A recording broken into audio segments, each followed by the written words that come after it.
High, আজকে আমরা কোথায় যাচ্ছি বলো তো? আজকে আমরা যাচ্ছি হচ্ছে পুরী জগন্নাথ ধাম। তোমরা কি ভাবছো আজকেও আমি বলবো যে আমাদের সাডেন প্ল্যান হয়েছিল? না না, একদমই নয়।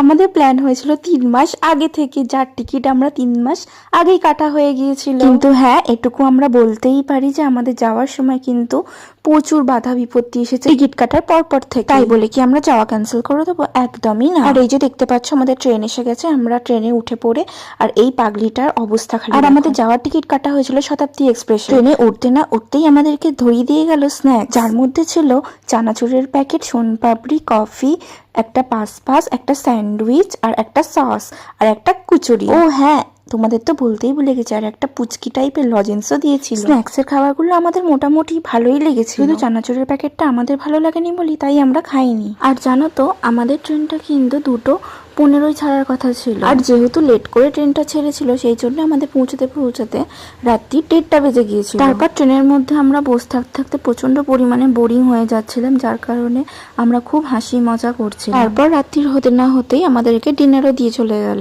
আমাদের হাল বিশাল খারাপ, মারাত্মক খারাপ অবস্থা। তারপর ট্রেনের মধ্যে এতক্ষণ বসে থাকার কারণে আমরা সব যে যার মতন করে বসেছিলাম, আর পিছন দিকে তো প্রচণ্ডই চিল্লামিল্লি হচ্ছিল, সেই জন্যে আর সাউন্ডটা দিলাম না।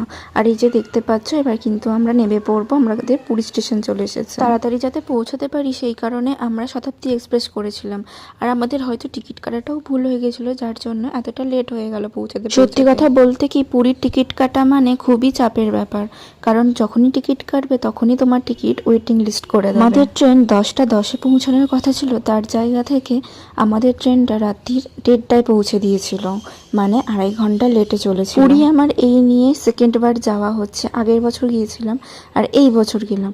আর পুরীতে যখনই আসি না কেন মনটা খুবই ভালো হয়ে যায়, বাড়িতে চলে আসার পর তো টানটা আরো বেশি। তারপর স্টেশন থেকে বেরিয়ে আমরা অটোর খোঁজ লাগাচ্ছিলাম, আর এখানে যা অটোর রেট বলে গাইস, সেটা তো যারা এসেছে তারা সবাই জানো। তারপর আমরা ওখান থেকে একটা অটো করে নিই বার্গেন করে, আর অটো করে যেতে যেতে মনটা পুরো একদম ভালো হয়ে গেল, কারণ মহাপ্রভুর জায়গায় চলে এসেছি। আর এই দেখো এই টার্নিংটা প্রত্যেকটা বাঙালির মন একদম ভরিয়ে দেয় শুধুমাত্র সমুদ্রটার কারণে।